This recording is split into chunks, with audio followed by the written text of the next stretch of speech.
Hi. ബിസിനസ്സിൻ്റെ ഏറ്റവും പ്രധാനപ്പെട്ട മേഖലയായ മാർക്കറ്റിംഗ് അല്ലെങ്കിൽ സെയിൽസ് രംഗത്ത് ഉപയോഗിക്കേണ്ട പ്രധാനപ്പെട്ട 7 കാര്യങ്ങളാണ് ഇന്ന് ഞാൻ സംസാരിക്കുന്നത്.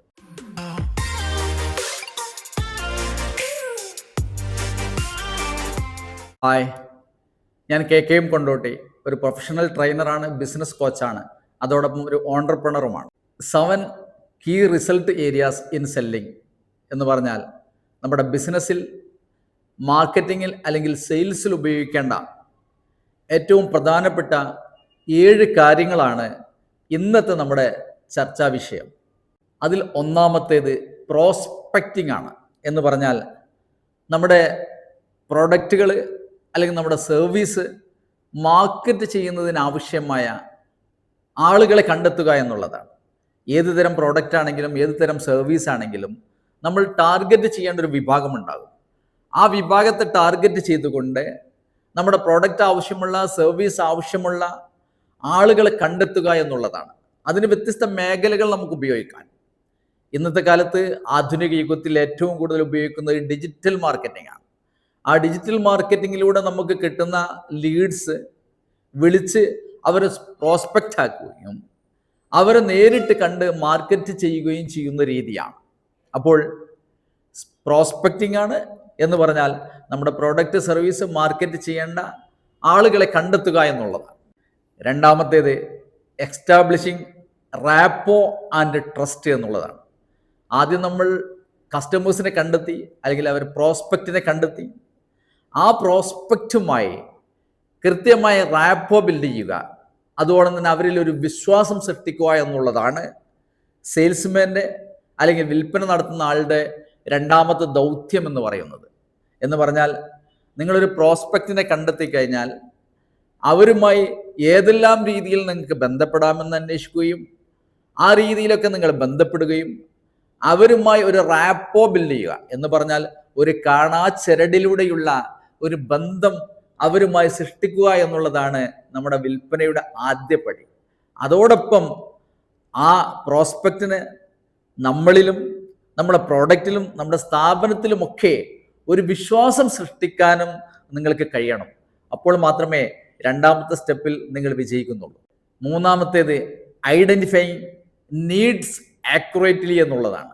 എന്ന് പറഞ്ഞാൽ നിങ്ങൾ കണ്ടെത്തിയ പ്രോസ്പെക്റ്റിൻ്റെ, നിങ്ങൾ ബന്ധം സ്ഥാപിച്ചിട്ടുള്ള പ്രോസ്പെക്റ്റിൻ്റെ കൃത്യമായ ആവശ്യങ്ങൾ എന്താണ് എന്ന് നിങ്ങൾ ഐഡൻറ്റിഫൈ ചെയ്യുക, നിങ്ങൾ കണ്ടെത്തുക എന്നുള്ളതാണ്. അതിന് വേണ്ടത് കൃത്യമായ പ്രീ പ്ലാൻഡ് ക്വസ്റ്റ്യൻസ് നിങ്ങൾക്കുണ്ടായിരിക്കണം. നിങ്ങൾ ജനറലായും സ്പെസിഫിക് ആയിട്ടുമുള്ള ചില ക്വസ്റ്റ്യൻസുകൾ, ചില ചോദ്യങ്ങൾ ചോദിച്ചുകൊണ്ട് എന്താണ് ആക്ച്വലി ഈ കസ്റ്റമർ, ഈ പ്രോസ്പെക്റ്റ് നിങ്ങളിൽ നിന്ന്, നിങ്ങളുടെ സർവീസിൽ നിന്ന്, നിങ്ങളുടെ പ്രൊഡക്റ്റിൽ നിന്ന് ആഗ്രഹിക്കുന്നത് എന്ന് നിങ്ങൾ മനസ്സിലാക്കുകയും അത് നിങ്ങളുടെ പ്രോഡക്റ്റിലൂടെ, നിങ്ങളുടെ സർവീസിലൂടെ ഫുൾഫിൽ ചെയ്യാൻ പറ്റുമോ എന്ന് നിങ്ങൾ വിലയിരുത്തുകയും ചെയ്യുക എന്നുള്ളതാണ് മൂന്നാമത്തേത്. നാലാമത്തേത് പ്രസന്റിങ് പെർസേസീവ്ലി എന്നാണ്. എന്ന് പറഞ്ഞാൽ നിങ്ങൾ കസ്റ്റമറെ കണ്ടെത്തി അവരുമായി ബന്ധം സ്ഥാപിച്ചു, അവരുടെ നീഡ്സും നിങ്ങൾ മനസ്സിലാക്കി കൃത്യമായി. ഇനി അവരുടെ മുമ്പാകെ നിങ്ങളുടെ പ്രോഡക്റ്റ്, നിങ്ങളുടെ സർവീസ് കൃത്യമായി അവരുടെ ആവശ്യം നിർവഹിക്കുന്നതിന് ഉപയോഗപ്രദമാണ് എന്ന് 100% അവർക്ക് വ്യക്തമാകുന്ന രീതിയിൽ നിങ്ങൾക്ക് കസ്റ്റമറുടെ മുമ്പാകെ അത് പ്രസന്റ് ചെയ്യാൻ സാധിക്കണം.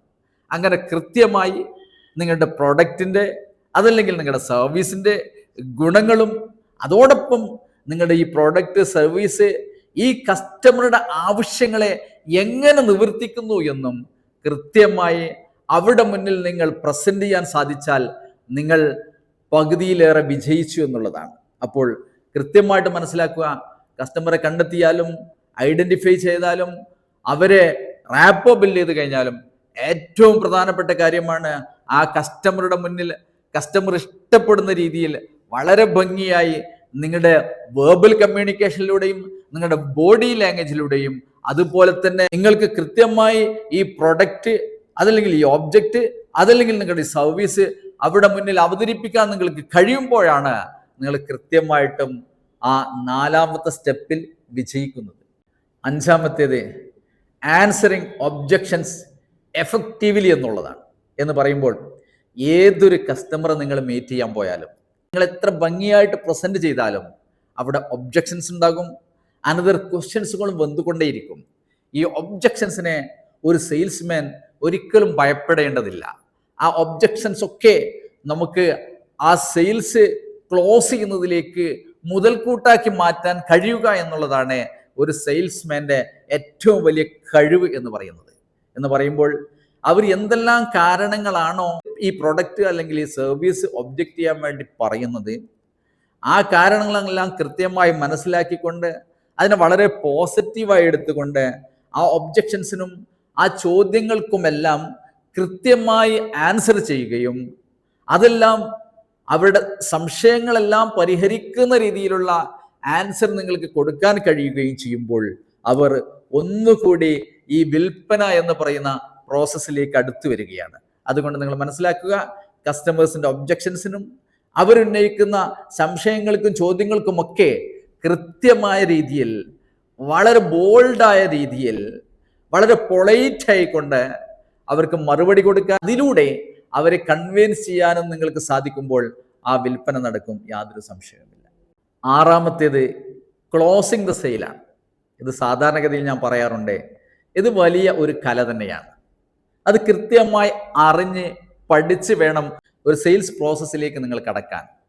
കാരണം പല പ്രൊഡക്റ്റുകളും പല സർവീസുകളും പല രീതിയിലായിരിക്കും അവിടെ സെയിൽസ് ക്ലോസ് ചെയ്യേണ്ടത്. ഓരോ പ്രൊഡക്റ്റിനും അതിനുതകുന്ന രീതിയിലുള്ള ക്ലോസിംഗ് ടെക്നിക്സ്, മെത്തേഡ്സ് നിങ്ങൾ അറിഞ്ഞിരിക്കണം. പല രീതിയിലുള്ള 10-14ഓളം വരുന്ന ക്ലോസിംഗ് ടെക്നിക്സുകളുണ്ട്. അപ്പോൾ നിങ്ങളുടെ പ്രൊഡക്റ്റ് ഏതാകട്ടെ, നിങ്ങളുടെ സർവീസ് ഏതാകട്ടെ, അതിനനുകൂലമാകുന്ന രീതിയിൽ അതിന് ഏറ്റവും ഗുണകരമാകുന്ന സെയിൽസ് ടെക്നിക്സും ക്ലോസിംഗ് ടെക്നിക്സും നിങ്ങൾ അറിഞ്ഞിരുന്നെങ്കിൽ മാത്രമേ ഈ സെയിൽ നിങ്ങൾക്ക് അവിടെ ക്ലോസ് ചെയ്യപ്പെടാൻ സാധിക്കുകയുള്ളൂ. പൂർണ്ണമായിട്ടും ഒരു പ്രൊഡക്റ്റ് എടുക്കണമെന്ന് ഉദ്ദേശിച്ച ഒരു കസ്റ്റമർ പോലും ഇമ്മീഡിയറ്റ് ആയിട്ട് ആ സെയിൽസ് അവരുടെ ഭാഗത്ത് നിന്ന് അവർ ക്ലോസ് ചെയ്യുകയില്ല. അപ്പം അതിനാവശ്യമായ ഒരു ബൂസ്റ്റിംഗ്, ഒരു തള്ളൽ നിർബന്ധമായിട്ടും ഈ സെയിൽസ്മാന്റെ ഭാഗത്ത് നിന്ന് ആവശ്യമാണ്. അപ്പോൾ ഏത് തരത്തിലുള്ള ഒരു ബൂസ്റ്റിംഗ് ആണ് അല്ലെങ്കിൽ ഒരു തള്ളലാണ് ഈ പ്രൊഡക്റ്റിന് അല്ലെങ്കിൽ ഈ സർവീസിന് ഈ കസ്റ്റമറുടെ മുമ്പാകെ ആവശ്യമുള്ളത് എന്ന് ആ സമയത്ത് ഉടനെ നിങ്ങൾ മനസ്സിൽ ഉരുത്തിരിയുകയും അതനുസരിച്ച് നിങ്ങൾ പ്രവർത്തിക്കുമ്പോഴുമാണ് ആ സെയില്, ആ വിൽപ്പന അവിടെ ക്ലോസ് ചെയ്യപ്പെടുന്നത്. അങ്ങനെ കൃത്യമായി സെയിൽസ് ടെക്നിക്സും സെയിൽസ് ക്ലോസിംഗ് മെത്തേഡുകളും പഠിച്ചു പോകുന്ന നിങ്ങൾക്ക് അത് സാധിക്കട്ടെ എന്ന് ഞാൻ ആശംസിക്കുന്നു. സാധിക്കുമെന്നുള്ളത് ഉറപ്പാണ്. ഏഴാമത്തേത്, വിൽപ്പന നടന്നു കഴിഞ്ഞാലും സെയിൽസ് ക്ലോസ് ആയി കഴിഞ്ഞാലും മറ്റൊരു കാര്യമുണ്ട്, ഗെറ്റിംഗ് റീസെയിൽസ് ആൻഡ് റെഫറൽസ് എന്നാണ്. നിങ്ങൾക്ക് ഒരു കസ്റ്റമർ വന്നാൽ അത് 20 കസ്റ്റമറായി മാറണമെന്നാണ്. 1:20 ആയി മാറണമെന്നുള്ളതാണ്. നിങ്ങൾ അടുത്തു നിന്ന് നിങ്ങളുടെ പ്രൊഡക്റ്റോ സർവീസോ ഒരു കസ്റ്റമർ വാങ്ങിക്കഴിഞ്ഞാൽ ആ കസ്റ്റമർ നിങ്ങളുടെ ഫാമിലി മെമ്പറായി മാറുകയും നിങ്ങളുടെ പ്രോഡക്റ്റ് അയാൾക്ക് ഇഷ്ടപ്പെട്ടു, നിങ്ങളുടെ സർവീസ് അയാൾക്ക് ഇഷ്ടപ്പെട്ടു എന്ന് നിങ്ങൾ ഉറപ്പുവരുത്തുകയും അതിലൂടെ അയാളിലൂടെ നിങ്ങൾക്ക് പുതിയ പുതിയ കച്ചവടം, പുതിയ പുതിയ വിൽപ്പന നടക്കുകയും വേണം. മാത്രമല്ല നിങ്ങളുടെ പ്രോഡക്റ്റ്, നിങ്ങളുടെ സർവീസിനെ, നിങ്ങളുടെ സ്ഥാപനത്തെ അവർ മറ്റുള്ളവരിലേക്ക് എത്തിക്കുകയും എന്ന് പറഞ്ഞാൽ റെഫർ ചെയ്യുകയും വേണം. അങ്ങനെ വരുമ്പോഴാണ് നിങ്ങളെ വിൽപ്പന 10 മടങ്ങ് വർദ്ധിച്ചു കൊണ്ടേയിരിക്കുക. ഈ രീതിയിൽ ആദ്യം പറഞ്ഞ 6 സ്റ്റെപ്പുകൾ ഉപയോഗിച്ച് നിങ്ങൾ സെയിൽസ് ക്ലോസ് ചെയ്യുകയും അതിനുശേഷം നിങ്ങൾ കസ്റ്റമർക്ക് കൊടുക്കേണ്ട കൃത്യമായ റെസ്പെക്റ്റ് കൊടുത്തുകൊണ്ട് അവരുടെ ആഫ്റ്റർ സെയിൽ സർവീസും കാര്യങ്ങളുമെല്ലാം വളരെ ഭംഗിയായിട്ട് നിങ്ങൾ ചെയ്തു കൊടുക്കുമ്പോൾ ആ കസ്റ്റമർ നിങ്ങളുടെ സ്ഥിരം കസ്റ്റമറായിട്ട് മാറും. അവർക്ക് നിങ്ങളുമായി ബന്ധപ്പെട്ട വല്ല പ്രോഡക്റ്റിനും ആവശ്യമാണ് എങ്കിൽ നിങ്ങൾക്കടുത്ത് തന്നെ വരും. മാത്രമല്ല അവരുമായി ബന്ധപ്പെട്ട ആളുകൾക്ക് ഇത്തരം വല്ല പ്രോഡക്റ്റുകളും ആവശ്യമാകുമ്പോൾ അവർ റെഫർ ചെയ്യുമെന്നുള്ളതിലും സംശയമില്ല. അങ്ങനെ വളരെ ഭംഗിയായി ഈ സ്റ്റെപ്പുകളെല്ലാം ഉപയോഗപ്പെടുത്തി നിങ്ങളുടെ വിൽപ്പന, നിങ്ങളുടെ കച്ചവടം മെച്ചപ്പെടുത്താൻ, ഉന്നതിയിലെത്തിക്കാൻ നിങ്ങൾക്ക് സാധിക്കട്ടെ എന്ന് ആശംസിക്കുന്നു. നിങ്ങൾക്ക് ഈ വീഡിയോ ഇഷ്ടപ്പെട്ടു എങ്കിൽ ഒന്ന് ലൈക്ക് ചെയ്യുക, ഷെയർ ചെയ്യുക, കമൻറ്റ് ചെയ്യുക. അതുപോലെ ബിസിനസ് ട്രെയിനിങ് മേഖലയിൽ എന്ത് ആവശ്യങ്ങളുണ്ടെങ്കിലും ഞങ്ങളുമായി ബന്ധപ്പെടാവുന്നതാണ്. Thank you very much.